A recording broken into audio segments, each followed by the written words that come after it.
Oke guys, kali ini kita akan mengomentari berita yang akan bahas tentang perkembangan kondisi di Aceh dan Padang setelah dilanda bencana banjir dan longsor. Nah, untuk mengetahui konteksnya, mari kita bersama simak beritanya. Kita mulai videonya.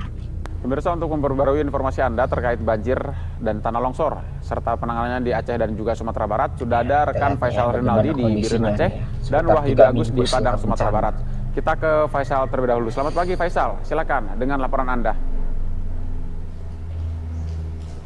Ya, selamat pagi Ardo dan juga pemirsa. Untuk penanganan bencana di Provinsi Aceh, khususnya tempat kami mengabarkan saat ini yakni di Kabupaten Biren, memang masih terus digenjot. Perbaikan infrastruktur, perbaikan jalan, jembatan dan lain sebagainya memang hingga saat ini masih terus dikebut agar beberapa akses ini bisa dilalui oleh warga ataupun masyarakat untuk bisa melintas dari satu kabupaten menuju kabupaten lainnya. Dapat kami informasikan pula, Ardo, untuk di Kabupaten Biren ini memang ada dua jembatan atau akses utama yang sebelumnya terputus. Kami sampaikan terlebih dahulu, Ardo, bahwa untuk satu akses memang sudah bisa dilalui, yakni adalah jembatan Tepi Mane yang berada di Kecamatan Juli, Kabupaten Biren. Memang saat ini sudah bisa dilalui oleh warga. Nah, ini merupakan jembatan penghubung antar kabupaten dari Kabupaten Biren menuju ke Kabupaten bagian tengah, Aceh Tengah dan juga Takengon. Memang saat ini sudah bisa dilalui, namun karena sifatnya sementara atau jembatan darurat yang bisa dikatakan jembatan Bailey, memang ini tidak bisa menampung beban yang terlalu berat karena saat mengaksesnya ini diadakan buka tutup terlebih dahulu. Jika kendaraan dari arah Biren menuju ke Aceh Tengah sedang lewat, di kendaraan atau di arus sebaliknya ditutup. Nah, ini yang juga menyebabkan antrian panjang di jembatan Tepi Mane. Namun kami juga jadi aksesnya itu udah ada gitu ya dengan jembatan darurat. Cuma karena yang namanya emergency gitu ya, jadi nggak bisa dipaksakan ada beban maksimumnya. Jadi harus satu arah gitu kan, misalnya satu arah supaya tidak melebihi beban gitu. Kalau misalnya bebannya berlebihan, bisa aja jembatan yang emergency ini, yang darurat ini, itu hancur dan menyebabkan korban tambahan. Jadi itu ya, sudah ada aksesnya sudah ada, cuma masih terhambat gitu ya, karena ya harus pelan-pelan, terus harus berhati-hati dengan jembatan darurat ini. Sejumlah warga yang memang mengaku sangat-sangat bersyukur sudah dibukanya jembatan atau akses tersebut, karena dengan adanya jembatan tersebut memang ini sangat memudahkan mobilitas warga di lokasi itu. Satu lagi kami sampaikan, Ardo dan juga pemirsa, jembatan yang memang saat ini masih terputus yakni ada di Kecamatan Kutablang, yakni atau bisa dikatakan jembatan Kutablang. Nah, ini merupakan akses vital juga atau akses utama yang menjadi penghubung antar Provinsi Aceh menuju ke arah Medan.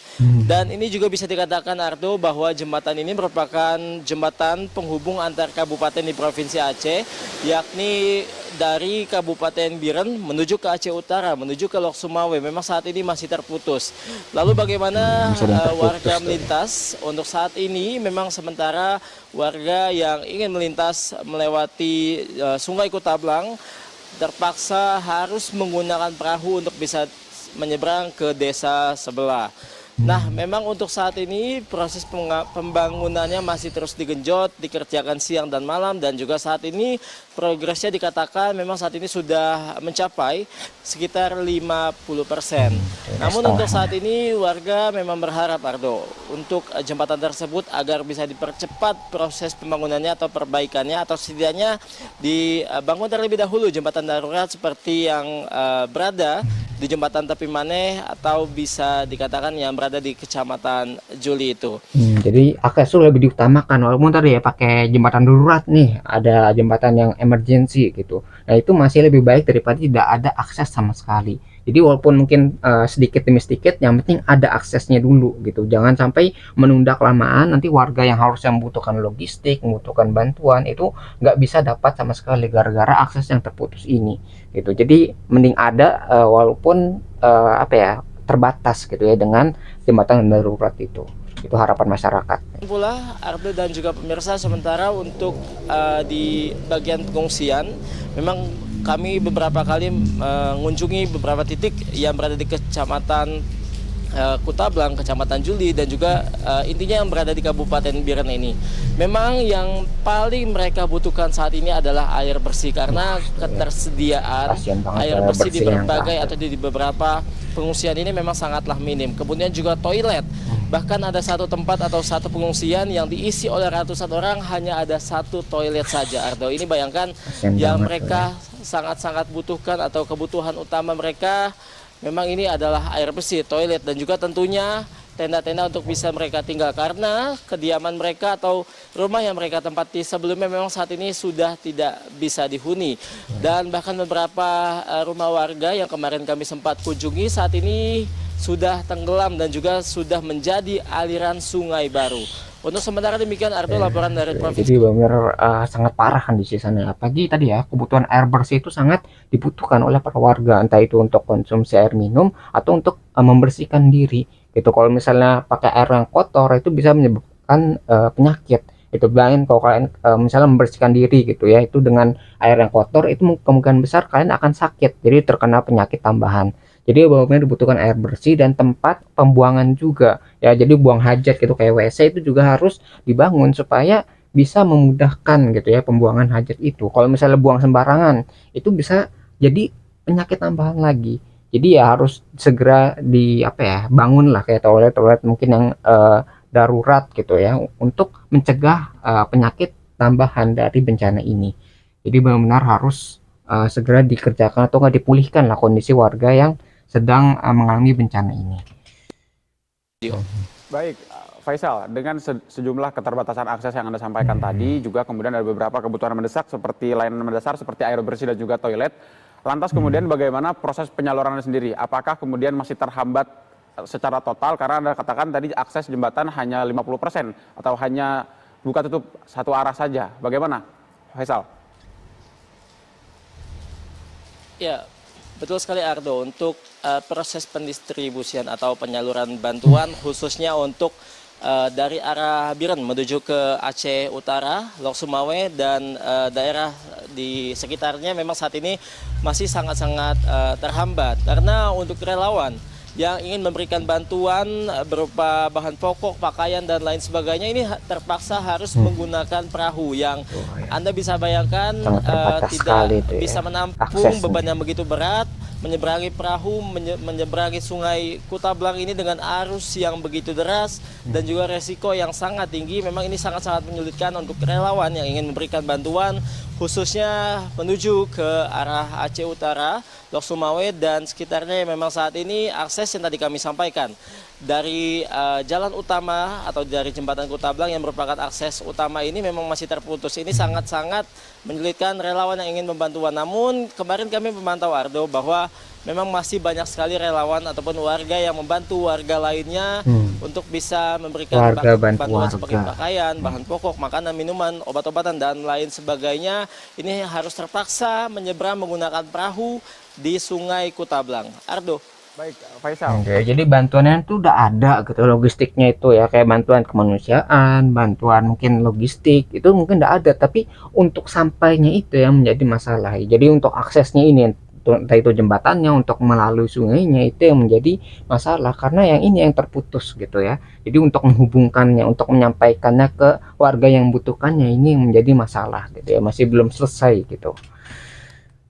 Kemudian demikian, apakah pasokan BBM maupun juga pasokan listrik ini ini masih BBM terjamin sama atau listrik, justru ada yang berkekurangan di wilayah terdampak? Faisal. Ya, Ardo, kalau untuk listrik sendiri di Kabupaten Biren tempat kami mengabarkan saat ini memang 2 hari terakhir kami memantau di sini listrik di Kabupaten Biren khususnya untuk kemarin malam atau sampai dengan malam ini memang masih normal atau menyala. Namun di hari sebelumnya yang disampaikan oleh warga terdampak di sekitaran Kabupaten Biren atau tepatnya di Kecamatan Kutablang, kemudian juga di Kecamatan Duli dan lain sebagainya memang masih mati total, Ardo. Namun beberapa kali memang listrik di tempat kami mengabarkan saat ini nyala. Dan dapat kami informasikan pula memang di tempat kami sini atau di Kabupaten Biren memang masih menyala. Tapi di kabupaten lain seperti misalnya Kabupaten Pidijaya memang beberapa hari kemarin atau lebih tepatnya sudah 5 hari bahkan, Ardo, listrik di daerah sana ini masih total. Dan ini yang dikeluhkan warga sekitar agar bisa mereka mengambil wudhu dan lain sebagainya untuk beribadah dan lain sebagainya. Ardo. Baik, listrik masih sedikit terbatas, kemudian juga akses distribusi juga masih sedikit terbatas. Kita terima kasih informasi dari Faisal dari Biren Aceh. Kita bergeser ke Wahyudi Agus Di di Aceh masih Sumatera Barat. membutuhkan bantuan Selamat ya. pagi, Masih Wahyudi harus Agus. dipulihkan. Laporan Anda silakan pagi hari ini. Ya, selamat pagi Ardo, selamat pagi pemirsa. Untuk mengawali laporan kami dari Sumatera Barat, kita awali dari jumlah korban hingga hari ini per pukul 8 malam tadi di Sumatera Barat, di mana korban meninggal hingga hari ini tercatat jumlah 244 orang, kemudian korban 200 teridentifikasi orang lebih berjumlah itu ya. 212 orang, sementara korban belum teridentifikasi hingga hari ini berjumlah 32 orang. Sementara korban hilang yang masih dalam pencarian petugas berjumlah 86 orang sesuai dengan laporan data yang masuk. Kemudian untuk korban Bisa dirawat dihilang hingga hari tuh ini ya. berjumlah 21 orang. Nah, sementara pada itu hingga sejak kemarin jalur Padang Bukit Tinggi, tepatnya di kawasan Lembah Anai, Kota Padang Panjang, maksud kami Kabupaten Tanah Datar, sudah mulai dilakukan uji coba untuk kendaraan roda 4 dari kedua arah, meskipun masih dalam kondisi buka tutup, namun uji coba ini berlangsung kemarin sejak terjadinya banjir bandang yang melanda di Jembatan Kembar Kota Padang Panjang sendiri. Nah, kemudian perlu kita laporkan dari Padang juga bahwa penanganan untuk korban banjir bandang yang berada di Kelurahan Lambuang Buki, tepatnya di kawasan Batu Busua, di mana kemarin sudah mulai jalan menuju Kampung Batu Busua sudah mulai bisa dimasuki pejalan kaki, belum untuk kendaraan karena Oh, oke. Masih jalan tersebut untuk sudah kendaraan mulai belum bisa. diperbaiki oleh aparat TNI dan Polri sejak kemarin untuk melakukan penimbunan jalan yang sempat dihantam oleh banjir bandang. Nah, karena dengan masuknya dengan selesainya jalan tapak yang dibangun tersebut, maka sudah bisa kembali Kampung Batu Busua mendapatkan dropping bantuan dari luar seperti yang dilakukan oleh aparat dari TNI dari Batalion Yuda Sakti 133 yang mengantarkan bantuan dari Kementerian Pertahanan untuk masuk ke Kampung Batu Busua menggunakan jalan yang baru saja dibangun itu dengan berjalan kaki. Karena kemarin itu memang tidak bisa dimasuki siapapun di Kampung Batu Busua kecuali dengan menaiki lereng bukit yang ada di lokasi tersebut.